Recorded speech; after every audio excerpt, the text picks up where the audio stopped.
thought we'd film outdoors this week, what with the partial lifting of the plague restrictions and nothing more threatening on the horizon than the usual Fylde Coast diesel-fueled Zephyr.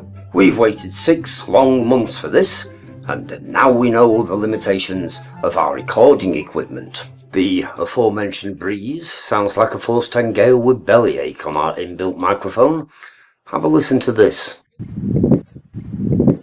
So we're filming the connecting bits indoors again instead. We need a boom mic really, one of those with a fur jacket, but for that we'd need another 9,971 subscribers, so you've only got yourselves to blame really. Anyhow, onwards with this week's Lancashire Footnote. There's a common belief that Violet Carson is buried in the churchyard at All Hallows at Bispham. On the off chance you don't know who Violet Carson is, Or rather, was. she portrayed Coronation Street, Ina Sharples. The stereotypical northern old battle axe with a face like a constipated barnacle. It isn't true, however, that she's interred at All Hallows. She wasn't buried at all, She was cremated at Carlton Crome. having spent her autumn years in the bungalow next to All Hallows with her sister Nellie. Bispham was recorded in the Domesday Book as Bispham. Which means Bishop's Hamlet, apparently. The church, unsurprisingly, is rather old. There's been a church here since the 14th century, although it was extensively rebuilt in 1783 because some people just can't keep their interfering mitts off our history. There are clues that it's considerably more ancient, however. Take the 6th to 8th century preaching cross, for example, its crumbling base now stapled together. Then there's the cast-iron zodiac just inside the porch. It's Norman, is that, which makes it just short of 1,000 years old. All 12 of the astrological signs are there. Although not necessarily in the right order. Some are a bit more worn than others. How many are original is open to argument. The local historians round these parts are a passionate lot and tend to argue voraciously. Often those arguments end in a punch-up, so we're keeping our trap shut. As we were filming the inside of the church, we noticed a Fred Dibner type character scraping the pigeon droppings from the roof of the bell tower. It was too good an opportunity to miss, so Jules blagged herself an exclusive tour of the loft. There's a bell up there that dates to 1540. We didn't know that. There's quite a lot of bird crap as well. There's also a medieval piscina tucked away at the back of the church that we didn't know about, along with a couple of gravestones. What they're doing there, we've no idea. Gathering dust.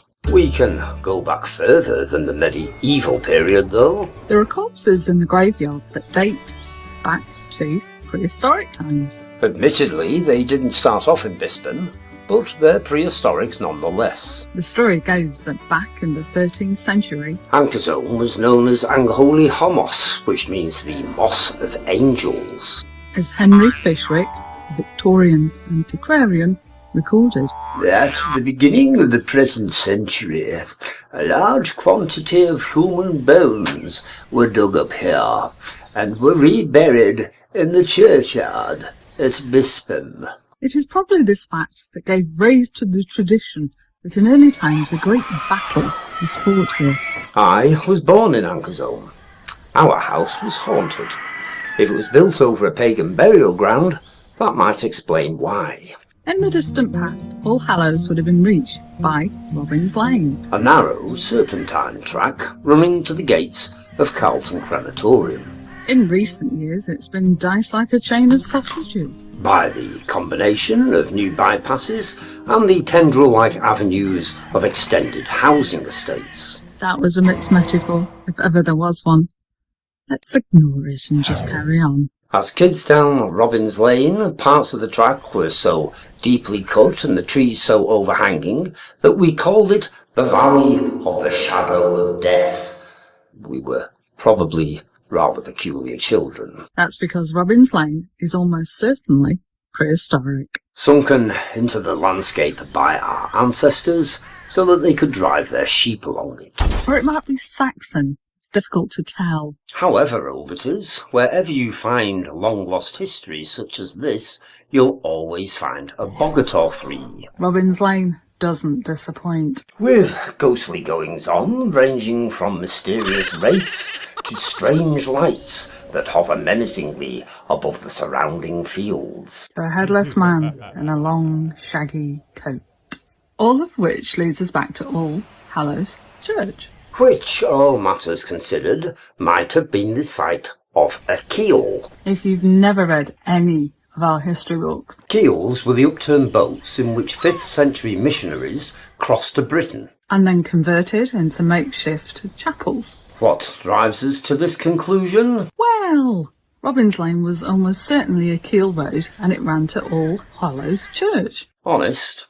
According to old maps, originally Robin's Lane continued round the pond at King Craig Road. Where, as children, we hunted frogs until Adam Grimshaw ate one too many and threw up on his mum's new carpet. Before heading off down what is now All Saints Road. Backing this up, there's a holy well at All Hallows Church too. Or at least there was. It was filled in long ago. We've said enough. Time for a coffee and a scone.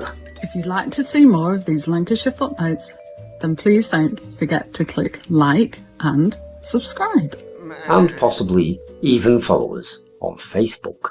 That's all for now. Hopefully we'll see you all again in the next episode. And if anybody wants to buy us a boom mic and an operator to hold it for us, Then who knows, we might just film the narrative in situ next time.